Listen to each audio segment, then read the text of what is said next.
BNP কার কোলে উঠিছে। শুধু তাই না, বিএনপি একেবারে খাপে খাপ মমতাজের বাপের মতো ক্ষমতায় যাওয়া আর ক্ষমতায় থাকার জন্য আওয়ামী লীগের টেমপ্লেট ইউজ করেছে। আমি গত এপিসোডে কইছিলাম ইন্ডিয়া বিএনপি বুঝাচ্ছে ইসলামপন্থীরা বাংলাদেশে শক্তিশালী হচ্ছে, দেশের মানুষ ব্যাপকভাবে ইসলামের দিকে ঝুঁকিচ্ছে, তোমরা একা সামলাইতে পারবে না, এটা খাইছে বিএনপি। এখন বিএনপি ওয়ালারা কবে ইন্ডিয়া যে বিএনপি করছে আপনি জানলেন কেমনে? আপনি কি উঠে হাজির আছিলেন? না ছিলাম না, কিন্তু ভিডিওর প্রথমেই যে গুরুত্বপূর্ণ ফুটেজটি দেখলেন, এই ফুটেজটি আলোচনা করেছেন পিনাকি ভট্টাচার্য। কি বিষয়ে আলোচনা করেছেন? বিএনপিকে নিয়ে। বিএনপি ভারতে পা দিচ্ছে, এমনকি কি বিষয়গুলো তারা ভুল করছে, এই বিষয়গুলো নিয়ে খুব গুরুত্বপূর্ণ আলোচনা করেছেন পিনাকি ভট্টাচার্য। এবং কোন ভুলগুলো করছেন তারা, এই ভুলগুলি পিনাকি ভট্টাচার্য খুব ভালোভাবেই ধরিয়ে দিয়েছে। চলুন আমরা সেই গুরুত্বপূর্ণ ফুটেজটি দেখে আসি। স্যার জাফর ইকবাল একটা স্কেল বাইর করেছিল, মুক্তিযুদ্ধের স্কেল। এই দিয়া উনি রাজনীতির সত্য মিথ্যা বিচার করতেন আর কি। ইদানিং নতুন একটা স্কেল বাইর হয়েছে, এই স্কেল দিয়া আমরা বাংলাদেশে কারা কারা ইন্ডিয়ান লেসপেন্সারি করতেছে সেটা বাইর করে ফেলতে পারবো। সেই স্কেলটা কি? সবাই ভাবিচ্ছে আচ্ছা কয় না কেন দাদা, এত সহজ একটা স্কেল পামো, মেড ইজি হয়ে যাবে সব কিছু, ভালোই তো, কমু খারান। আপনি কয়েকদিন থেকে শুনতেছেন না, যখনই আমি কই বিএনপি ইন্ডিয়ার কোলে গিয়ে উঠছে, তখন বিএনপি ওয়ালারা এসে কয় জিন্দেগি বিএনপি ইন্ডিয়ার কোলে উঠতেই পারে না। ইন্ডিয়া কারে কয়? আমরা তো চিনিই না। এইসব অপপ্রচার করিস তুই শালার রয়্যাল এজেন্ট। তারপরে বিএনপির লোকটা মূর্খ হইলে কবে মালওয়ানের বাচ্চা, আর ডাবল ড্রপ আউট কচু খেতে হইলে কবে কাফের। কিন্তু আজকে এমন কিছু প্রমাণ দিব একেবারে চালচালাইয়া বুঝে যাবেন বিএনপি কার কোলে উঠিছে। শুধু তাই না, বিএনপি একেবারে খাপে খাপ মমতাজের বাপের মতো ক্ষমতায় যাওয়া আর ক্ষমতায় থাকার জন্য আওয়ামী লীগের টেমপ্লেট ইউজ করেছে। আমি গত এপিসোডে কইছিলাম ইন্ডিয়া বিএনপি বুঝাচ্ছে ইসলামপন্থীরা বাংলাদেশে শক্তিশালী হচ্ছে, দেশের মানুষ ব্যাপকভাবে ইসলামের দিকে ঝুঁকিচ্ছে, তোমরা একা সামলাইতে পারবে না, এটা খাইছে বিএনপি। এখন বিএনপি ওয়ালারা কবে ইন্ডিয়া যে বিএনপি করছে আপনি জানলেন কেমনে? আপনি কি উঠে হাজির আছিলেন? না ছিলাম না, কিন্তু বুঝেছি। করে বুঝেছি, এটাই শিখে দিই আপনাকে, চাইনিজ বুদ্ধি। আপনি যদি কারো ফেটে দেন না, তাহলে দেখবেন ও বাইরে হয়ে স্যাগায় হাঁটিচ্ছে। তার মানে আপনি যদি কারো স্যাগায় হাঁটতে দেখেন তাহলে বুঝবেন ওই গড়া গেছে, বুঝছাও? এইবার আসেন দেখি ইন্ডিয়ার খাস লোকেরা বাংলাদেশে কি করছে। বিএনপির সাথে বামেগের ঐক্য হয়েছে, বিএনপির সাথে বামেরা থাকবে, রাজপথে নাকি আন্দোলনও করবি, মাশাআল্লাহ। কিন্তু এম আকাশ সবচেয়ে গুরুত্বপূর্ণ কথাটা কয়ে ফেলছে ফসাদ কইরা। সে কইছে যে বিএনপি এবং বামজোট প্রতিক্রিয়াশীল শক্তিকে সুযোগ দিতে নারাজ। তো এই প্রতিক্রিয়াশীল শক্তিকে বাংলাদেশের সাধারণ মুসলমান দেখেন কি করছে। মনে হচ্ছে বিএনপি ও বামজোট উভয় বর্তমান দক্ষিণপন্থী প্রতিক্রিয়াশীল ধর্মীয় শক্তিগুলোকে আরও সংগঠিত হওয়ার সুযোগ দিতে নারাজ। এবার বুঝেছেন তো, সব ইন্ডিয়ান লেসপেন্সার এক হয়েছে। বামেরা কেন এতদিন পরে ঐক্য করে? এই যে নৌকা লাঙ্গল ধানের শীষ সব সাপেরই একই বিষ, এটা কার স্লোগান? CPB slogan. এখন বিএনপির সাথে ঐক্য করার জন্য দেওয়ানা হয়ে গেছে সিপিবি বামেরা। দেখে যাও কোন হারবাল খাইছে, কলিকাতা হারবাল খাইছে। তারা কইতো বিএনপি নিজেই মুক্ত বাজারপন্থী, বিএনপি আওয়ামী লীগের মধ্যে শ্রেণীগত কোনো পার্থক্য নাই, তারা মুক্ত বাজারে বিশ্বাস করে। করে তারা বলতো আওয়ামী লীগ বিএনপির বাইরে, জোট মহাজোটের বাইরে একটা বিকল্প শক্তি চাই। এখন কেন ঐক্য চায় বিএনপির সাথে? তারা হরতাল ডাকিছিল, মানে সিপিবি, সেটা বিএনপি হ্যাংলার মতো সাপোর্ট দিছিল, প্রায় দেয়। হ্যাঁ, সাপোর্ট দিলে তো ভালোই, আমাকে একজন যদি সাপোর্ট দেয় তাহলে তো ভালোই। কিন্তু সিপিবি কয় আমরা কি বিএনপির সাপোর্ট চাইছি? চাই নাই তো। রামপালে কয়লা ভিত্তিক বিদ্যুৎ কেন্দ্র নিয়ে একটা আন্দোলন করেছিল বামেরা, আমি তখন সিপিবির। তো সেই রামপাল পর্যন্ত লং মার্চে গেছি, সেই লং মার্চে বিএনপির নেতাকর্মীরাও ছিল, চান্দাও দিচ্ছে, আমি নিজে চান্দা তুলিছি বিএনপির অনেক লোকের কাছ থেকে। তো আওয়ামী লীগ থেকে কইছে বামেরা বিএনপির সাথে ঐক্য করিচ্ছে, তো সাথে সাথে লাভ দিয়া কয়া উঠছে আনু মোহাম্মদ বিএনপির সাথে ঐক্যের প্রশ্নই ওঠে না। দেখে যাও এখন কেন বিএনপির সাথে ঐক্য হয়? এই এম আকাশকে সে শেখ হাসিনার আমলে লিখেছিল সমকালে, এর জন্যে কলে আমি সিপিবি থেকে বহিষ্কার হই। আমার কোনো রাগ নাই, মানে আমি কইছিলাম ওরে বহিষ্কার করতে হবে, তা উল্টে আমি বহিষ্কার হয়ে যাই। সে লিখেছিল তবে ঘটনা যাই ঘটুক, প্রগতিশীল মুক্তিযুদ্ধের পক্ষের শক্তির এক্ষেত্রে যা করণীয় সেটা হচ্ছে 1971 সালের পরাজিত প্রতিক্রিয়াশীল সন্ত্রাসী শক্তিকে যদি আওয়ামী লীগ রাষ্ট্রীয় বল প্রয়োগ করেও দুর্বল এবং নিঃশেষিত করতে পারে, তাতে বাগড়া না দেওয়া। বুঝেছাও এই প্রতিক্রিয়াশীল শক্তি কে, ধর্মীয় শক্তি কে, এটা বুঝেছাও? ওই তো কইছে, তাই না?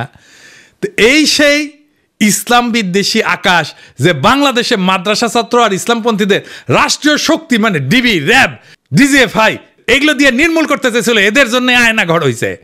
তার সাথে বিএনপি ঐক্য করে কার পিড়িতে? যে ইন্ডিয়া বলে আওয়ামী লীগে যদি না থাকে বাংলাদেশে আমাদের কোনো বন্ধুই নাই, সে ইন্ডিয়ার বন্ধু হইলো কেমনে? হ্যাঁ, ওরাই কইছে যে দলের সাথে ভারতের সম্পর্ক ঐতিহাসিক, মানে আওয়ামী লীগের সাথে। আওয়ামী লীগ নিজের ওয়েবসাইটে ট্যাঙ্গে রেখেছে, দেখিছে কইছে আমাদের সাথে আওয়ামী লীগের সম্পর্ক ঐতিহাসিক। এবার দেখেন আওয়ামী লীগ কি কয়, শুনেন। Well, you know, India is a great friend of Bangladesh. 1971, they supported us, and also 75, they gave shelter. ভারতকে যে দিয়েছি সেটা ভারত সারা জীবন মনে রাখবে। আপনাদের এই দান কোনোদিন আমরা শোধ করতে পারবো না। আমাদের সম্পর্ক ভারতের সাথে যেটা ঐতিহাসিক, যেটা আমাদের রক্তের সাথে সম্পর্কিত, আর চায়নার সাথে আমাদের একটি অর্থনৈতিক সম্পর্ক। আগামী বছর আমরা 50 বছর পূর্তি উৎসব করব। আমাদের বিজয় ভারতের বিজয়, বুঝছেন? আমাদের উন্নয়ন ভারতের উন্নয়ন, ভারতের উন্নয়ন আমাদের উন্নয়ন। ভারত বাংলাদেশ মৈত্রী দীর্ঘদিন হোক। আমরা ভারতের পক্ষ থেকে জয় বাংলা আমাদের ভারতের বন্ধুরা নির্বিঘ্নে বলে। আমি আমাদের আওয়ামী লীগের মন্ত্রীদেরকেও দেখেছি এদিক ওদিক তাকিয়ে থতমত খায়। কেন আমরা আমাদের এই বন্ধুদের জন্য সঙ্গে জয় বাংলা জয় হিন্দ বলতে পারবো না? আমি জানি না, আমি বললাম। এখন বিএনপি দাবি করলো যে তারা ভারতের সাথে সমমর্যাদার বন্ধুত্ব চায়, আমরা কেন বাকি থাকবো?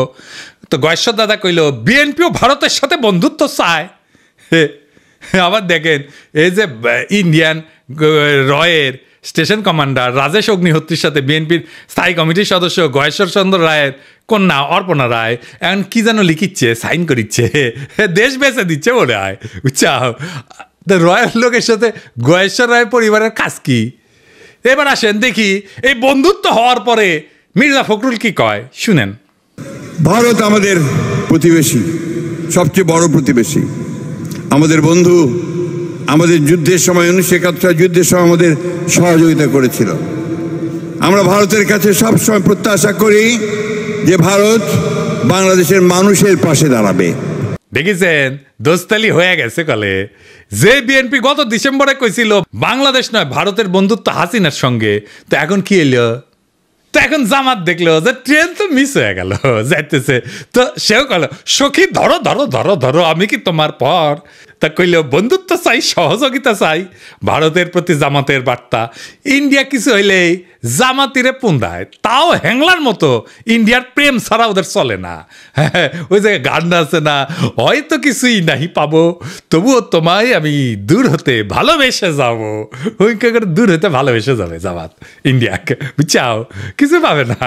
তারপরে এসে এখন প্রফেসর ইউনুসকে মোদি কইতেছে বাংলাদেশে কোনো নির্দিষ্ট দলকে সমর্থন করে না ভারত। হ্যাঁ, এই যে ভারতের ফেও ধরা, বন্ধুত্বের ফেও ধরা, দেওয়ানা হয়ে যাওয়া ইন্ডিয়ার বন্ধুত্বের জন্য, এটা কেন? ইন্ডিয়া বাংলাদেশে এমন একটা ধারণা তৈরি করেছে যে ইন্ডিয়া ছাড়া বাংলাদেশে কেউ রাজনীতি করবে পারবে না। ইন্ডিয়ার সাথে গুড টার্মসে না থাকলে বাংলাদেশে ক্ষমতা আসা যাবে না। ইন্ডিয়া আর্মি ঢুকে দেবে বাংলাদেশে, ইন্ডিয়ার নামে কাপড় নষ্ট করে ফেলে। এরা মনে হয় যে বজরং দলের এই পান্ডার কথায় ডরে কাঁপে, বুঝেছাও? শুনেন। বাংলাদেশ এবং পাকিস্তানকে সারা পৃথিবীর মানচিত্র থেকে আমরা মুছিয়ে দেব। বজরং দল হুঁশিয়ার করছে বাংলাদেশ পাকিস্তানকে। এবং আবারও বলছি, ভারতবর্ষ থেকে যারা পাকিস্তানের প্রেমী, যারা পাকিস্তানের গুণগান গাইছে, যারা গাইছে বাংলাদেশের গুণগান, তাদেরকে বলে রাখছি বজরং দল থেকে হুঁশিয়ার দিয়ে দিচ্ছি, আগামী দিনে তোমরা কিন্তু এই ভারতবর্ষকে ছাড়ো, এই ভারত মাতাকে তোমরা ছাড়ো, হাতে অস্ত্র তুলে রাখুন। পাকিস্তানকে কড়া ভাষায় জবাব দিতে হবে। অথবা ওই গদি মিডিয়ারে রংপুর হারসিটাঙ্গাং কেটে নেওয়ার গল্প শুনে ডরায়। बांग्लादेश का ये वाला जो राज्य है इसका नाम है रंगपुर। ये रंगपुर जो है, अगर ये कब्जा हो गया रंगपुर जगह तो काम खत्म हो गया। अगर हम इसको कब्जा कर ले तो ये पूरा बराबर हो जाएगा। हमारा जो पतला गर्दन था चौड़ा हो जाएगा। अब मोहम्मद यूनुस ये सब चीजों को समझो, वरना अगर ये कब्जा कर लिए तो कहानी खत्म हो जाएगा। চট্টগ্রাম যদি ভারতে চলে আসে তাহলে কিন্তু বাংলাদেশের জন্য শুধু নয়, গোটা পৃথিবীর যারা বে অফ বেঙ্গল বা বঙ্গোপসাগরকে দখল করার চেষ্টা করছেন তাদের জন্য ভয়ঙ্কর চিন্তার কারণ হবে। মালদ্বীপে কি হোগা সাইটা মুইজু ক্ষমতা এসেছিল? নেপালে কি খড়গা প্রসাদ শর্মা ওলি ও কি ইন্ডিয়ার হোগা এটা ক্ষমতা এসেছিল শ্রীলঙ্কায় কি অনুরা কুমার দেশনায়কা ইন্ডিয়া তেলায় তেলায় ক্ষমতা এসেছে এই ছোট ছোট দেশগুলা ভারত বিরোধিতা নির্বাচনী ম্যানিফেস্টোতে দিয়ে যদি ক্ষমতা আসতে পারে তাহলে বাংলাদেশের রাজনৈতিক দলগুলো ডরায় কেন প্রত্যেকটা রাজনৈতিক দল ইন্ডিয়া চাটার জন্য উন্মুখ হয়ে থাকে কেন তাইলে যারা মনে করে ইন্ডিয়ার চাটলে বাংলাদেশের রাষ্ট্র ক্ষমতা আসা যাবে না রাজনীতি করেন না বাংলাদেশে ভোটে দাঁড়ায়েন না বাংলাদেশে ভারতীয় আধিপত্যবাদের অবসান যার ভোটের প্রতিশ্রুতির 1 নম্বর প্রতিশ্রুতি না হবে তাদের ভোটের ক্যাম্পেইন শুনবেন না ওই ক্যান্ডিডেটের এলাকা ঢুকতে দিবেন না এই ইন্ডিয়া সিপিবিরে ঢুকাইছে বিএনপির কান্দে চেপে ইন্ডিয়ান এজেন্ডাগুলো বাস্তবায়ন করতে যেই সিপিবি অভিন্ন গোয়েন্দা রিপোর্টের উপরে ভিত্তি কইরা সিপিবির দলীয় পত্রিকা একতায় বর্ষা বিপ্লবের সময় প্রচার করেছিল ফ্যাসিবাদ অনুরাগী নানা ধরনের তথ্য বিশ্লেষণ বিবরণ ব্যাখ্যা এবং বিবৃতি যখন গণ অভ্যুত্থান বিপ্লব চলছিল তখন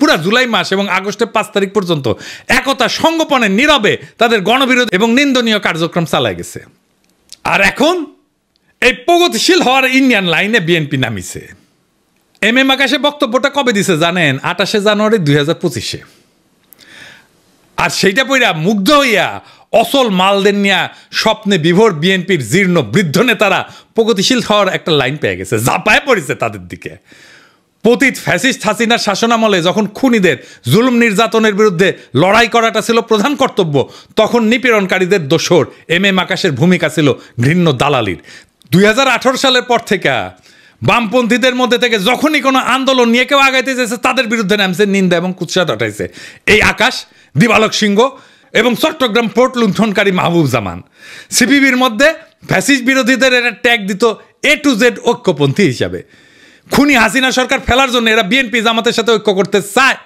এই অভিযোগ তুলা সিপিবিতে তাদের রাজনৈতিক প্রতিপক্ষকে কোণঠাসা করা হইতো আর এখন এই এম এম আকাশ সাহিত্যে বামপন্থীদের মধ্যে সবচেয়ে প্রো বিএনপি তাত্ত্বিক হিসাবে এখন কাদের সাথে কৌশলগত জোট করতে হবে এদের সেই সিগন্যাল দিচ্ছে ইন্ডিয়ারা সাথে নেমে পড়ছে এজেন্টগুলা লেখক মুস্তাক আহমেদ নির্যাতিত হয়ে কারাগারে মৃত্যুবরণ করলে এর প্রতিবাদে ঢাকার রাস্তায় আন্দোলনের নামে ছাত্র ইউনিয়ন তখন গ্রেপ্তার হওয়া 6 ছাত্র নেতাকে বিপদগামী বলে ঘোষণা দেয় সিপিবি এম এম আকাশ সংগ্রামরতদের ধরে শারীরিক নির্যাতন করে জেলে পুরতে পুলিশকে উৎসাহ দিয়েছিল এই দলটির আওয়ামী লীগ পন্থী নেতারা কতটা নিষ্ঠুর নির্মম বাটপার হইলে নিজ দলের নেতাকর্মীদের বিরুদ্ধে রাষ্ট্রশক্তিদেরকে লেলাই দিতে পারে ফ্যাসিস্টদের এই সহযোগী সিপিবির নেতারা তাদের প্রাণাধিক প্রিয় মুজিব তনয়া খুনি হাসিনার পলায়নের 9 মাসের কম সময়ের মধ্যে স্বপ্ন দেখতেছে বিএনপির ঘাড়ে ভর করে রাজনীতির ময়দানে আশ্রয় নিবে আসন্ন পার্লামেন্টের মেম্বার হবে আর বিএনপিও গণবিরোধী এই সমস্ত পচামেলের ভাগারে পরিণত হইতে চাইতেছে ইন্ডিয়ার পরামর্শে চোরার পথে হাঁটতে গিয়া ইনশাল্লাহ এইভাবে মহাসড়ক খারাপে বিএনপি নিজেও জয় বাংলা হয়ে যাবে আওয়ামী লীগের মতো এই এম এম আকাশ কয়দিন আগে মেঘনা গ্রুপের মোস্তফার এপিসোড করেছিলাম না দেখেন কি খাতির এই এম এম আকাশের তাইর ভাইয়ের সাথেও বসিছে একই টেবিলে তুই নাকি কমিউনিস্ট তো দুর্বৃত্ত আওয়ামী অলিগার্কের সাথে তোর কি সম্পর্ক রে আকাশের বাচ্চা উই তো তোর শ্রেণী শত্রু দেখেছেন সব ইন্ডিয়ান রসুনের প্রগতিশীল টুপকি একই সাথে সিপিবি অফিস কেন আমি দখল করে নেওয়ার কথা বলি দেখেছেন বুঝেছাও এই জন্যে এইবার আসেন সন্তোষ শর্মার প্রসঙ্গ সন্তোষ শর্মা পার রয়ের এজেন্ট এর প্রথম মিটিংয়ে আনছে বিএনপি দেখেন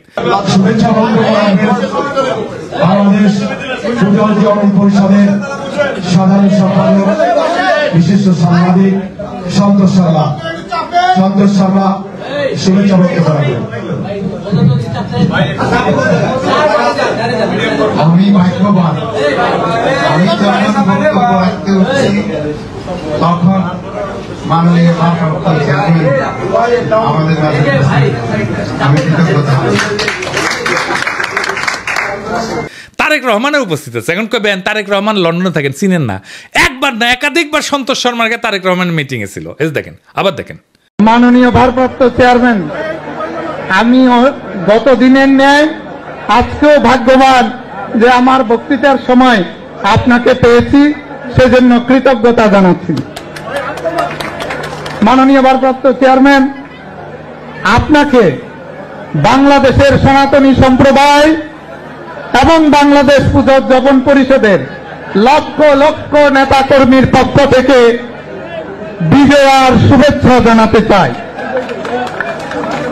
কালবেলার প্রকাশক এখন কে জানেন কালবেলার প্রকাশক এখন বিএনপি নুরুদ্দিন অপু তারেক রহমানের সাবেক এপিএস, এই কালবেলার প্রকাশক এখন সে। সন্তোষ শর্মা বিএনপির কর্মচারী, এখন রয়্যাল এজেন্ট হয় বিএনপির কর্মচারী। বিএনপি যদি এরপরও বলে ভারতের সাথে আমাদের সম্পর্ক নাই, তাইলে হবে উল্টা বিএনপি মূর্খসোদা সাপোর্টারগুলো বলে আমি নাকি রয়্যাল এজেন্ট। সন্তোষ শর্মা না, এই বিএনপি ক্ষমতায় আসলে আওয়ামী লীগের মতো আলেম পেটাবে। হারুন ইজাহার রেডিওয়ান আবারও আপনারে ধরবে। এম এম আকাশ কইছে না, বিএনপি এবং বামজোট উভয় বর্তমান দক্ষিণপন্থী প্রতিক্রিয়াশীল ধর্মীয় শক্তিগুলোকে আরো সংগঠিত হওয়ার সুযোগ দিতে নারাজ। দর্শক, আপনারা সেই ফুটেজটি দেখেছেন, এই ভিডিও ফুটেজটি নিয়ে আপনাদের কি মন্তব্য দর্শক অবশ্যই কমেন্ট বক্সে জানাবেন। আর এরকম ধরনের সকল আপডেটগুলো সবার আগে পেতে চ্যানেলটি সাবস্ক্রাইব করে রাখবেন।